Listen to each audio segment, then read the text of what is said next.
કઈ દારૂ નતો પીવો પણ આ મફુજીએ મગજ બગાડ્યું ને એટલે પછી ચા મેલી દારૂ પીવો પડ્યો. અમે આ વિફરેલા વાઘનું મગજ બગડે નહીં એટલે ના થવાનું થાય અને જે થાય એ પછી જોયું જાય. એમને હવે છે ને મફુજી ગમે એ બોલતા હોય ને મોટા થઈને બોલવા જેવા જ નહીં એમ. આપણે દારૂડિયા કને કર્યા હતા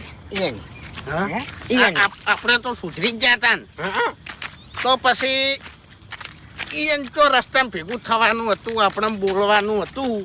આપણે ચા પીવો કે ઝેર પીવો કે પાણી પીવો એને શું લેવા દેવા? શું હું એમ કહું છું આપણે આપણા ઘરનું ખસન આપણે જાય એના ઘર ખાવા ગયા લગન પ્રસંગ હોય ને ફૂમતાઈ એના ઘેર કોઈ ભલે